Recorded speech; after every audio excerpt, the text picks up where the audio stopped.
These are dangerous mafia bosses and criminals who are on the most wanted list of the FBI, yet roam around the world and no one is able to catch them. Welcome back to our channel where we explore true crime stories. Subscribe to the channel to never miss any of our stories. If you missed the first part of this video, go back and check it. Now, let's go. 6. Christy Kinahan, popularly known as Dapper Don. In the 1980s, Dublin was changing. The drug trade was still in its infancy, but the streets were restless. Turf wars flared between low-level dealers. The prison system overflowed with small-time criminals looking for quick money. Amid this chaos, a young man named Christy Kinahan saw something else. Not an opportunity to deal, but an opportunity to dominate. Not by shooting the loudest, but by thinking the farthest. He was quiet, dressed sharply, read more than he spoke. He wasn't trying to be a gangster, he was trying to be a strategist. He was building something that, decades later, would be described by US officials as one of the most dangerous criminal organizations in the world. He didn't just deal drugs. He designed a drug empire. Kinahan's early arrests landed him behind bars. But Mountjoy Prison wasn't a setback, it was a classroom. There, while serving time for heroin trafficking and fraud, Kinahan did what no other Irish criminal had done before. He studied business, finance, foreign languages. He learned Spanish, Dutch, Russian, and Arabic. He took correspondence courses. While others spent their sentences waiting to get out, he was building the blueprint. When he stepped out of prison, he didn't go back to the corner. He went international. By the early 2000s, Christy Kinahan had relocated to the Costa del Sol in Spain. But he didn't come to retire. He came to operate. Marbella became his new center of command. From there, he built what is now known as the Kinahan Cartel. The Spanish called it the Costa del Crime. And Kinahan was its ghost. His cartel created a corridor of cocaine from Latin America to Europe, routed through Morocco and Spain. He worked with Colombian cartels, Dutch ecstasy labs, Moroccan cannabis suppliers, Turkish heroin traffickers, and Eastern European arms dealers. He wasn't just buying drugs. He was linking ecosystems. Through Rotterdam, Antwerp, and Algeciras, millions of euros worth of cocaine passed undetected. Bribes were paid. Customs data was forged. Whole logistics companies were fronts. In Dubai, false import-export companies served as the legal facade of an illegal pipeline. Christy Kinahan didn't shout commands. He whispered them down a chain of trusted men. Many never saw his face. Some didn't even know who they worked for. And yet, shipments kept moving. The cash kept flowing. Kinahan was grooming the next generation. His sons, Daniel and Christy Jr., were raised not just as heirs, but as lieutenants. They took the family business into sports.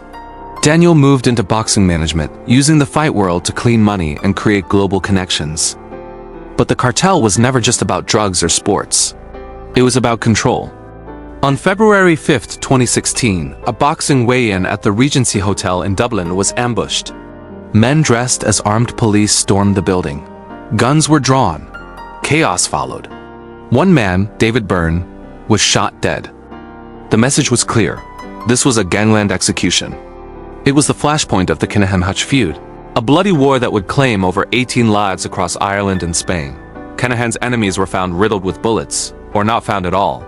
Some were killed in broad daylight, in front of children, in front of cameras. The killings weren't just retaliation. They were ritual. They were instruction. Police tried to clamp down. Surveillance increased. Assets were seized. But the killings continued. Kinahan didn't need to be there. He had lieutenants, layers, outsourced violence. Every hit distanced from the source. He insulated himself in Dubai, behind private compounds. Behind international law, in 2022 the US Treasury finally stepped in. Sanctions were imposed on Christy Kinahan, his sons, and several associates. A $5 million bounty was placed on their heads for information leading to their arrest. Their network was officially declared a transnational organized crime group. The US accused them of smuggling multi-ton quantities of cocaine, heroin, and hashish into Europe. They were linked to money laundering across multiple continents. They were suspected of arms dealing and murders ordered by encrypted phones and carried out by mercenaries. Interpol notices followed. Homes were raided, associates arrested. Properties seized from Ireland to the Emirates. And still Christy Kinahan remained untouched. He doesn't use phones, he rarely uses bank accounts. He moves through coded systems and proxies. Even those closest to him rarely speak his name aloud. In the neighborhoods he once walked, people remember him in fragments. They don't speak of him like a man, they speak of him like a shadow. No fingerprints, no wiretaps. Just footprints soaked into the streets and graves filled in silence. There has never been a conviction, no public trial, no courtroom reckoning, and perhaps there never will be. Because Christy Kinahan understood something others never did. To rule the underworld, you don't have to be feared. You have to be unseen. His empire may be cracking, but the man who built it still walks free, and until he is caught, one truth remains. The most dangerous men in the world don't live in the shadows. They are the shadows. 7. Giovanni Motisi. In the sunny streets of Palermo, Sicily, beneath its Renaissance facades and bustling markets, there is a silence that has lasted decades. It does not come from peace, it comes from fear. There are names that never leave a mouth, even in whispers. One of those names is Giovanni Motisi. He is not a myth, he is not a legend, he is a man. But one whose hands have touched the lives of Sicilians for over 30 years, not in greeting, but in blood. In the 1980s, Sicily was at war. A war few outsiders understood. A war not declared, but waged with silencers and car bombs. The Cosa Nostra was tightening its grip, and the Corleonese faction, led by Totorina, wanted more than control. They wanted submission. And the men who rose under Rina were chosen for their loyalty, their coldness, and their ability to disappear into plain sight. Among them was a young hitman from the Alterello neighborhood of Palermo. A man who wouldn't make headlines, but would make bodies vanish. His name is Giovanni Motisi. Motisi's rise came with a single shot. On July 28, 1985, police officer Beppe Montana was gunned down in broad daylight near the Sicilian coast. Montana had been part of the anti-mafia squad in Palermo. He had hunted men like Motisi. He had gotten close. Too close. Motisi is believed to have orchestrated and possibly executed the hit himself. It wasn't just a murder. It was a warning to the state. No one is untouchable. From that moment, Giovanni Motisi stopped being a soldier. He became a name in police files. A red priority, a moving target. Throughout the 1990s, Cosa Nostra fractured. Rina was arrested. The state fought back. Hundreds of mafiosi turned informants. Palaces fell. Kingdoms crumbled. But not Motisi. While others were caught, tried, and sentenced, he vanished. He didn't flee to Brazil. He didn't hide in Monaco. Authorities believe he never left Sicily. He went underground in his own city. Motisi is not a ghost by accident. His family ties in Palermo are deep. The Motisi clan once controlled Alterello like a private estate. The streets answered to them. The silence was theirs to enforce. In the years after Montana's murder, Motisi took on more than enforcement. He became a strategist. He ran rackets, extortion rings, and drug corridors that connected Palermo to Naples, Milan, and even Northern Europe, all without showing his face. Informants said Motisi used abandoned buildings, underground garages, and even churches to hold meetings. He never used phones. Orders passed through handwritten notes, sometimes through priests, sometimes through school teachers.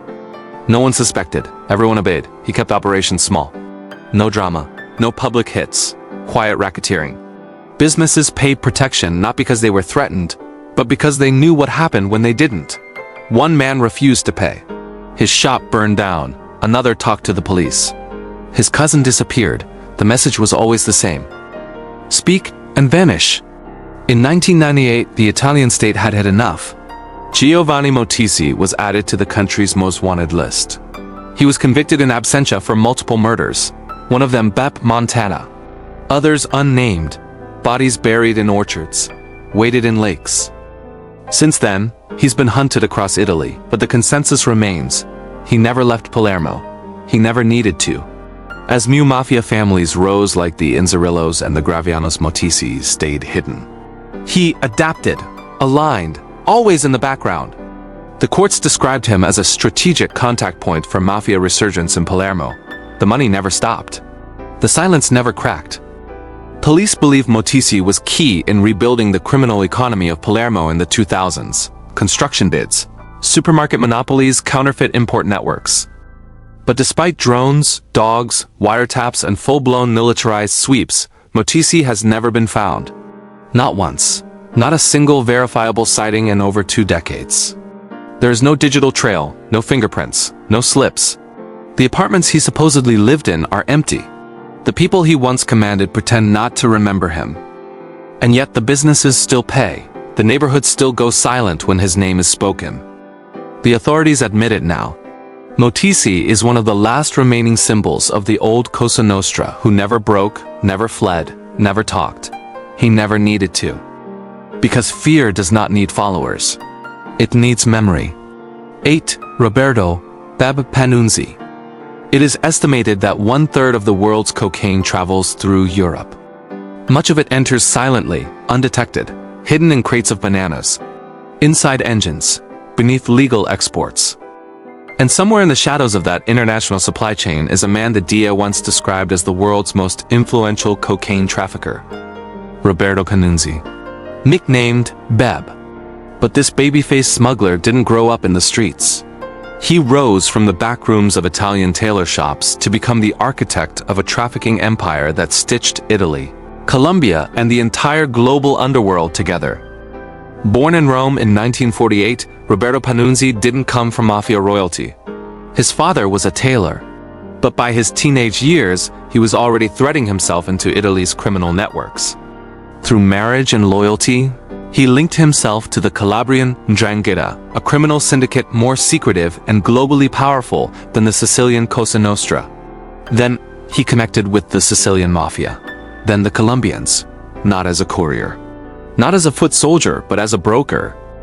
In the 1980s, cocaine was booming. The Medellin and Cali cartels had saturated the US market, but they wanted Europe, a new market, higher prices. More risk, more reward. And standing at that intersection was Pannunzi. He spoke fluent Spanish. He understood business. He wasn't violent. He was persuasive.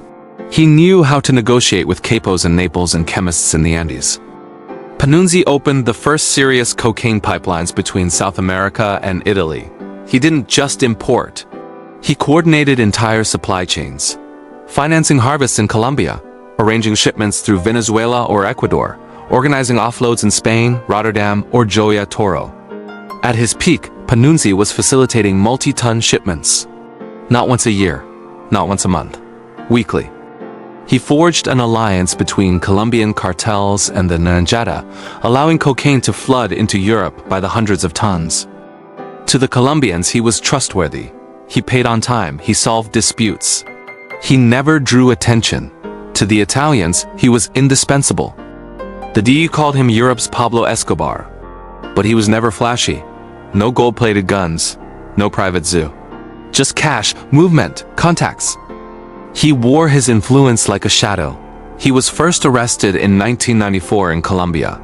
Caught in the company of cartel figures, but he bribed his way out. And was caught again. Deported to Italy. And then, somehow, walked free. He was arrested again in 2002. This time he escaped from a private medical clinic in Rome. Just walked out. Italy's most connected cocaine trafficker. Gone. Authorities now believe he resumed operations almost immediately. From Spain, from Venezuela, from Colombia again. He used his son Alessandro as a contact point. The family name became a franchise, and the shipments resumed. Hundreds of kilograms of cocaine traced back to networks he had built. Each seizure was a leak in a pipeline he had engineered. But the system never stopped. Because it was decentralized, professional. Pannunzi trained traffickers like businessmen. Used accountants, code words, banks in Switzerland, crypto before it was trendy. He didn't run a gang. He ran logistics. In 2013, he was arrested again in Colombia, a major DE triumph. He was deported to Italy, charged again, but he was released, again. Some say it was legal mishandling, others say it was influence. Either way, the result is the same. Roberto Pannunzi, one of the world's most prolific drug brokers, is once again free. Today he is older, quiet, but his network, or what's left of it, still breathes. The roots he built are still active. The players he trained still operate. His fingerprints may not be on the crates, but his blueprint is. Pannunzi isn't a kingpin in hiding, he's an architect in the open. He showed Europe how to smuggle at scale, how to organize trafficking as enterprise. He didn't need violence, he needed vision. And for decades, that was enough. 9. Zakhary Shakro Kalashov. They call him Shakro the Strong. In the shadows of modern Moscow beneath its skyscrapers, shopping centers and manicured parks, there exists another city. A city built on old codes, enforced by silent power, and ruled not with armies, but with fear. Zakhary Kalashov is the name few dare to say aloud. But in the corridors of Eastern Europe's underworld, it echoes louder than any government decree. This is not a tale of one man, it's a tale of a system, of how Shakro rose through it and became its godfather. Kalashov was born in 1953 in Tbilisi, Georgia, during the iron grip of the Soviet Union. In those days, prison wasn't a punishment for criminals, it was a finishing school. And from the moment he stepped into that system, Kalashov began a transformation. By the 1980s, he had joined the elite circle of Vory v Zakon. Thieves in law, a title in the Russian criminal hierarchy that holds more weight than any rank or badge. A VOR is bound by code, no cooperation with the state, no families. Absolute loyalty to the brotherhood, but Shakro was different. He would bend that code. He would rise above it. From the late 1980s into the 1990s, as the Soviet Union collapsed, a new world emerged. A world with no rules, no order, and Kalashov saw his moment. While others fought over scraps, he organized. He built alliances across the Russian Federation into Georgia, Armenia, Ukraine. He merged old gangs with newer, more modern criminal networks. And then he set his eyes on Moscow.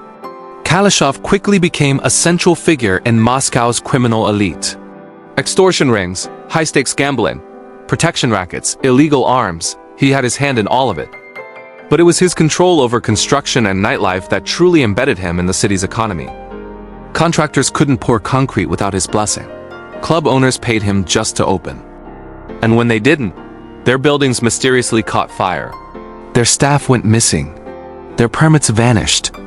Kalashov was linked to murders, dozens, business rivals, informants, debt defaulters, but no charges stuck. Because Shakro didn't just build power from fear, he bought protection.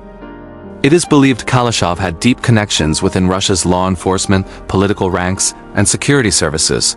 Some were bribed. Others intimidated. Many were simply too scared to act. He created a criminal climate where silence wasn't just common. It was expected. But power invites attention.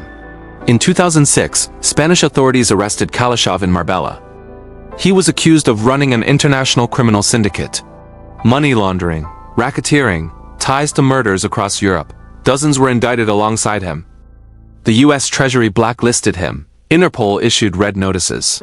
Spain gave him 9 years in prison, but prison didn't weaken him. It became another command post. While behind bars, Kalashov still gave orders. He ran operations through lawyers, family members, and messengers. Money continued to flow. People were still afraid. In 2014, he was extradited to Russia, where, in one of the most controversial decisions in modern Russian legal history, he was set free. Some called it corruption.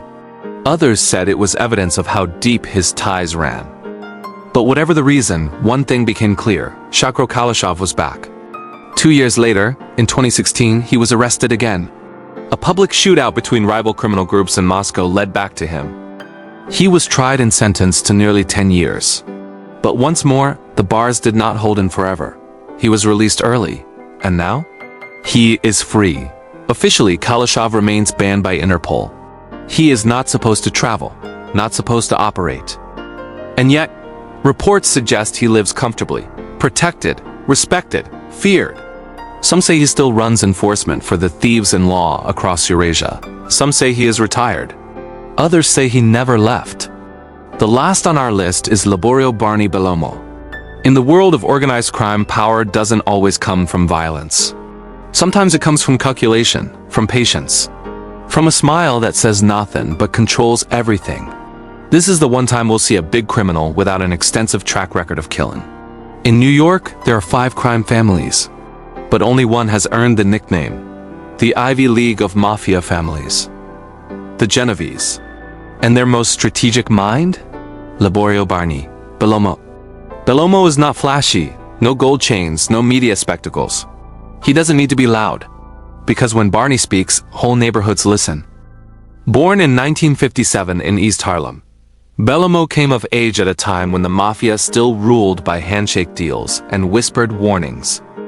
He learned the codes early. By the 1980s, he was on the fast track inside the Genovese family. Not as a triggerman, but as a tactician. Bellomo understood the modern mafia didn't need street corners. It needed the streets themselves. He helped the Genovese infiltrate labor unions, the construction industry, the docks. Money didn't flow from drug deals. It came from no-show jobs, manipulated bids, and contracts passed hand-to-hand before the city ever saw a brick laid. He didn't just collect envelopes. He directed the movement of millions. If you wanted to build in parts of Manhattan, you had to go through someone, and that someone was often answering to Barney. In 1996, Bellomo was arrested, charged with racketeering. Conspiracy. He faced over 40 years. Prosecutors thought they had clipped a rising Don, but Bellomo remained silent. No testimony. No betrayal. Only controlled damage. He pleaded guilty in 2001 and was sentenced, released in 2008, but he didn't retire. The streets knew he was back. Not in title, but in presence. Today, law enforcement believes he quietly resumed control of Genovese operations. He meets in diners, avoids phones, keeps his inner circle small. Unlike other bosses who drew headlines, Bellomo kept things disciplined. He kept the family low profile. No turf wars, no flamboyance, just consistent influence. From the Bronx to Wall Street unions. From Staten Island trucking to waste management contracts. He has never been convicted of murder. Never caught on camera ordering hits. But extortion? Racketeering? Union tampering? The FBI believes he has had a hand in it all. Quietly, effectively, repeatedly. His reputation today is that of a gentleman boss. A strategist. The one who restored discipline to a fractured crime family. And kept it profitable. Liborio Bellomo is what the mafia always pretended to be. Invisible, organized, permanent. In the Genovese family, they say, Barney runs things. And no one runs Barney. We've come to the end of the list. Let us know in the comments. Which of these mafia bosses scares you the most? And are there other bosses you think we should cover next? Don't forget to subscribe, turn on notifications, and share this video if it gave you chills. Until next time, stay alert. Stay safe.